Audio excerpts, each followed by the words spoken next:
Hello students, welcome to your biology class. Hope you all are well.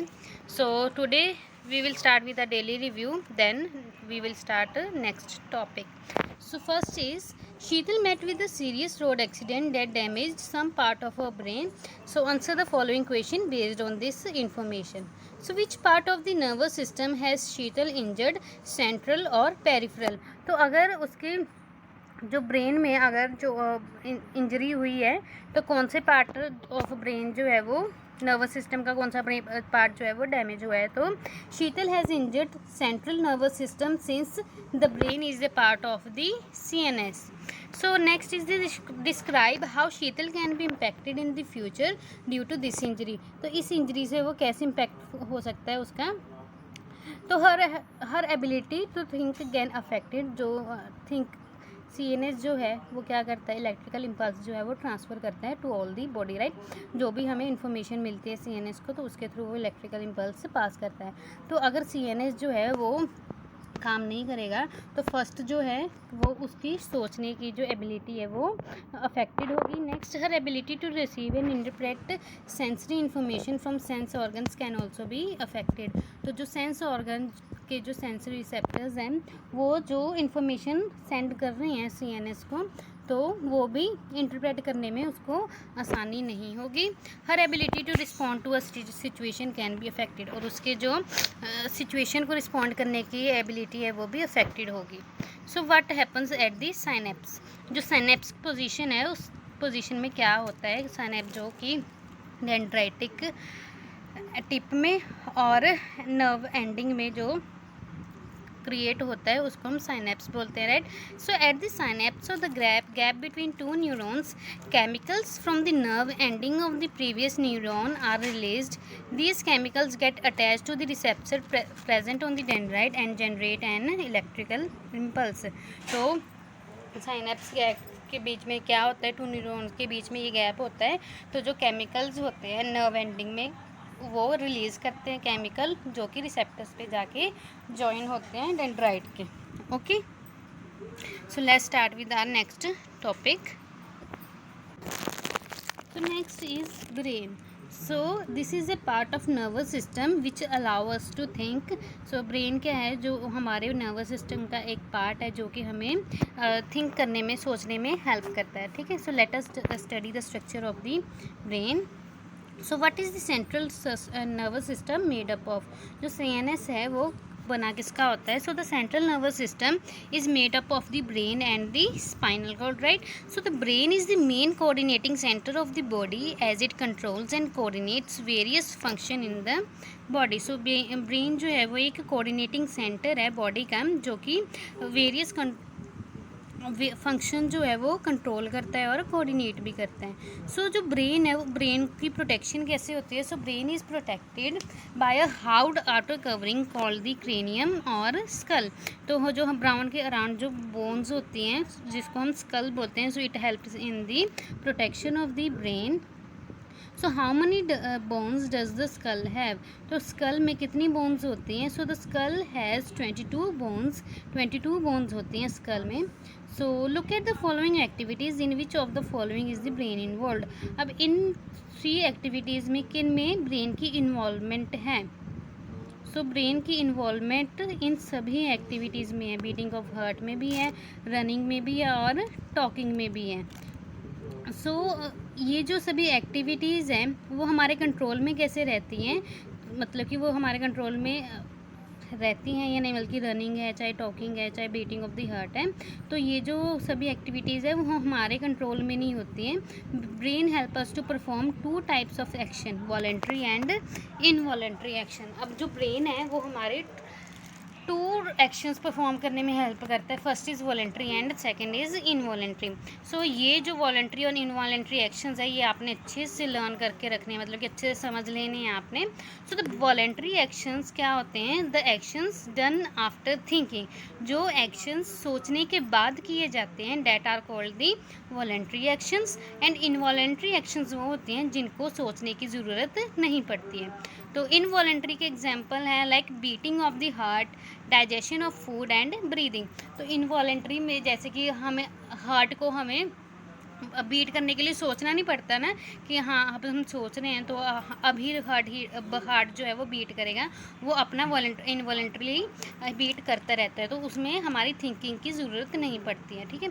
So next same in the voluntary में जब हम think करेंगे, किसी चीज़ के बारे में सोचेंगे, तभी वो एक्शन जो है वो टेक करेंगे, like writing, talking, dancing and moving a pencil. So how is the brain able to coordinate multiple actions together? तो ब्रेन जो है वो मल्टीपल एक्शंस को कैसे कोऑर्डिनेट करता है? Brain has many complex neural networks और networks of the nerves concentrated in it that transmit impulses quickly, which allows the brain to coordinate our activities and carry out many functions. तो जो brain है उनके पास complex neural networks होते हैं, जो या फिर बल्कि नर्व्स के जो है ना बहुत सारे कॉम्प्लेक्स नेटवर्क होते हैं जो कि इलेक्ट्रिकल जो इम्पल्सिस होते हैं उनको ट्रांसमिट करने में हेल्प करते हैं। और ये जो नर्व्स हैं ये ब्रेन को कोऑर्डिनेट करने में भी हेल्प करती हैं डिफरेंट एक्टिविटीज़ और फंक्शंस परफॉर्म करने के लिए। Also the brain is divided into different parts and each of these parts has different function which allows the brain to work efficiently. तो ब्रेन के पास भी डिफरेंट पार्ट्स होते हैं जिनका डिफरेंट फंक्शन होता है। So the key parts of the brain are the forebrain, midbrain and hindbrain. तो ये जो लाइट येलो कलर का पार्ट है this is called the forebrain. So ये पार्ट है, ये लाइट कलर का पार्ट है, इसको हम फोर ब्रेन बोलेंगे। ओके। सो नेक्स्ट इसको हम मिड ब्रेन बोलेंगे, this is called the mid brain. Okay. And the hind brain is this blue one, this is called the hind brain and this is the fore brain. ठीक है। तो ये जो है three parts हैं brain के। So forebrain controls voluntary actions. It controls most of the thinking. The midbrain and the hindbrain controls involuntary actions. So voluntary actions क्या हैं जिनके लिए हमें थिंकिंग सोचने की ज़रूरत पड़े, जिन एक्शंस को परफॉर्म करने के लिए, that are called the voluntary actions, right? So forebrain जो है वो voluntary actions को कंट्रोल करता है and the midbrain and hindbrain controls the involuntary actions.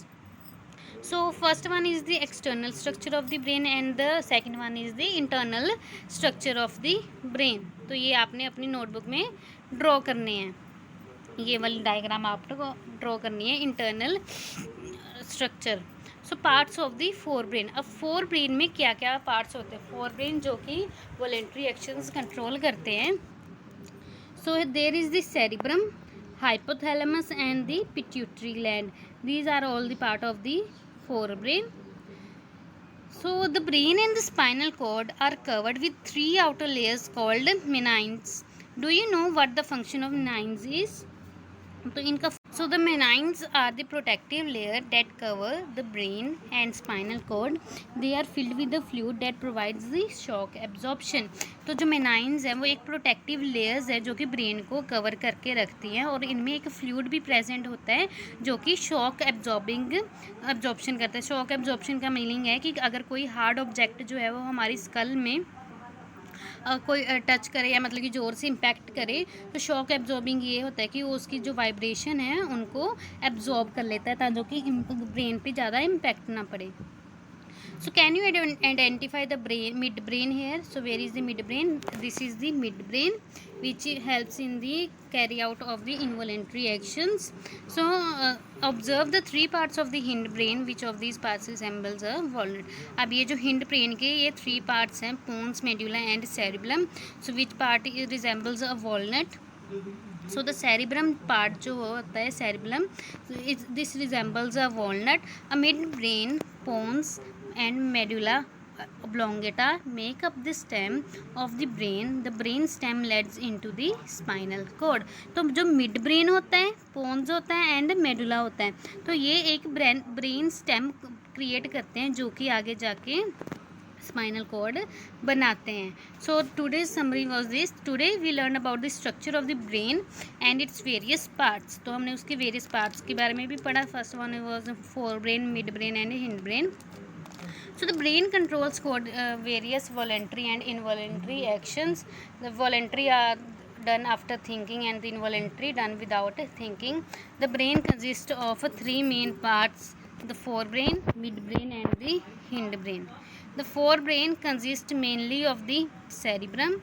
The hindbrain consists of pons, medulla oblongata and cerebellum, and the midbrains, pons and medulla oblongata make up the stem of the brain, and brain stem leads to the spinal cord. तो जब brain stem जो cause करता है midbrain, pons and medulla, तो ये क्या है, आगे जाके स्पाइनल कॉर्ड को बनाते हैं. Okay. These are the questions. NCERT activity 7.1 on page 115. So first is put some sugar in your mouth and how does it taste. तो जब आप शुगर जो है वो अपने माउथ में रखते हो तो वो कैसी टेस्ट करती है. So it taste sweets, right. So block your nose by pressing it between your thumb and index finger. Now eat sugar again. Is there any difference in its taste. तो जब आप अपना नोज़ क्लोज करके by thumb and index finger, तो जब आप sugar अपने टंग में रखोगे तो आपने डिफरेंस बताना है टेस्ट का. So whether we eat sugar with our nose open और close, there is no different in its taste. This is because sugar has no smell and it is the receptors in our tongue that help us in the sugar that we are eating. तो जो test में कोई फ़र्क नहीं आया. क्यों? Because जो sugar है उसका जो टेस्ट है वो कैसे हो रहा है, क्योंकि टंग्स में हमारे रिसेप्टर्स प्रेजेंट होते हैं जो कि हमें हेल्प करते हैं टेस्ट में. So while eating lunch block your nose in the same way and notice if you can fully appreciate the taste of the food. So जब हम लंच के टाइम पे अपना नोज़ ऐसे ब्लॉक करते हैं, so we notice a difference in the taste. This is because some ingredients have an important smell component. तो जब हम लंच के टाइम पे नोज़ ब्लॉक करते हैं तो तब हमें टेस्ट का डिफरेंस इसलिए शो होता है बिकॉज जो कई इंग्रेडिएंट्स ऐसे होते हैं जिनका अपना एक स्मेल कंपोनेंट होता है. तो जब हमारा नोज़ क्लोज होता है तो हम तो सिर्फ वही इंग्रेडिएंट टेस्ट कर पाएंगे ना जिनका टेस्ट रिसेप्टर्स लेगा. बट हम स्मेल जो इंग्रेडिएंट्स स्मेल कंपोनेंट्स होते हैं वो नहीं हम स्मेल कर पाएंगे because our nose is blocked. तो जो फूड टेस्ट है वो नोज़ जब क्लोज होती है तब वो डिफरेंट टेस्ट शो करता है. How do we detect the smell of an agarbatti incense stick. तो जब हम अगरबत्ती की जो स्मेल होती है वो कैसे डिटेक्ट करते हैं. So it is detected by olfactory receptors present in the nose. These receptors then send an electrical signal to the brain through the sensory neurons, and the brain then interprets this signal as a smell from the incense sticks. Next is, what is the function of receptors in our body, and think of a situation where receptors do not work properly and what problems are likely to arise. So receptors help in the detecting various information from the environment. They are present in the sense organs and help in detecting smell, taste, touch, sound and light. So if these receptors are absent or not working properly, the following problems are likely to arise, like a person will not be able to sense stimuli or change in their environment. तो जो receptor हैं वो various information को detect करने में help करते हैं हमारे. और जो रिसेप्टर्स कहाँ पे प्रेजेंट होते हैं, सेंस ऑर्गन्स में प्रेजेंट होते हैं. और अगर ये रिसेप्टर्स एब्सेंट होंगे तो फर्स्ट तो ये है कि जो पर्सन है वो स्टिमुलाई और उसके अराउंड इन्वायरमेंट में चेंजेस नहीं डिटेक्ट कर पाएगा. A person may not be able to respond properly to the changes and take place around them. For instance they may not be able to hear properly. तो वो अपने environment के around जो changes हो रहे हैं वो डिटेक्ट करने में नहीं कर पाएंगे, जैसे कि वो अच्छे से सुन नहीं पाएंगे. Serious accident can also occur. For instance, if a person's skin does not detect heat, it can cause burns as they will not respond by moving their hand away from it. तो अगर वो sensory organ मतलब कि skin का जो touch है वो feel नहीं कर पाएंगे तो उनको ये नहीं पता चलेगा कि उनका जो हैंड या और स्किन जो है वो हीट के साथ टच में है और they are causing the burns. Name the three parts of the brain. So the three parts of the brains are the forebrain, midbrain and hindbrain. Okay. So now let's start with our next topic. So our next topic is the function of the each part of the brain. So let's start. First is the parts of the brain. तो ये जो है ये parts of the brain है और हम इन सभी parts का अब इनका फंक्शन जो है वो रीड करेंगे। So first is the forebrain. So the different parts of the forebrain were hypothalamus, pituitary and cerebrum, right? So the function of the forebrain जो है forebrain का function होता है वो क्या है? So the cerebrum in the forebrain has the following functions. cerebrum का ये function होता है कि first जो है वो thinking, reasoning और memory को control करके रखता है। जो भी हमारी सोच रहे हैं, हम जो भी सोच के हम कोई भी रीजनिंग दे रहे हैं या फिर कोई भी हमारी मेमोरी है वो सभी कौन कंट्रोल करता है? सेरिब्रम कंट्रोल करता है और ये वॉलेंट्री एक्शंस भी कंट्रोल करता है हमारी बॉडी के। Our forebrain helps us perform many functions. तो फोरब्रेन जो है वो डिफरेंट क्या क्या फंक्शंस परफॉर्म करने में हेल्प करता है। So it has regions that receives sensory impulses from various receptors. तो फोरब्रेन के पास एक रीजन होता है जो कि हमें सेंसरी इम्पल्सिस जो हैं वो रिसीव करने में हेल्प करता है। और it has specialised area for hearing, smell, sight etcetera. और फोरब्रेन में एक स्पेशलाइज्ड एरिया होता है जो कि हमें हियरिंग के जो इलेक्ट्रिकल इम्पल्सेस होते हैं, स्मेल के और साइट के, इन सभी के जो इलेक्ट्रिकल इम्पल्सेस होते हैं वो कलेक्ट करता है। It also has a separate area of association where sensory information is interpreted and it has a motor areas that control the movement of effectors based on the sensory information. So how do the sensory and the motor areas of the forebrain help us to take voluntary actions? तो जो sensory और motor area है forebrain के वो हमें voluntary actions लेने के लिए कैसे हेल्प करते हैं? So the stimulus picked by the sense organs. First जो है आइज़ ने एक स्टिमुलस क्रिएट किया वाटर को देख के, तो वो स्टिमुलस जो है वो ब्रेन तक जाएगा। So the sensory area of the brain interpret information from sense organ based on this information already stored in the brain decides an appropriate voluntary action. So the interpreted information is then communicated to the motor areas of the forebrain and the motor areas then signal the effectors and control the movement of the voluntary muscles. तो first क्या है कि जो ये sensory organs हैं, ये sensory organs ने जो एक इलेक्ट्रिकल इम्पल्स क्रिएट किया और वो जो सेंसरी इलेक्ट्रिकल इम्पल्स और सेंसरी इम्पल्स जो था वो ब्रेन तक गया। अब ब्रेन ने वो जो कम्युनिकेशन थी उसको इंटरप्रेट किया। ओके, अब जो भी इंटरप्रेटेड इन्फॉर्मेशन थी वो अब मोटर एरियाज़ तक जाएगी। मोटर एरियाज़ मीनिंग जहाँ से अब एक्शन परफॉर्म होना है, तो मोटर एरियाज़ तक गई। अब वो मोटर एरियाज़ ने क्या किया?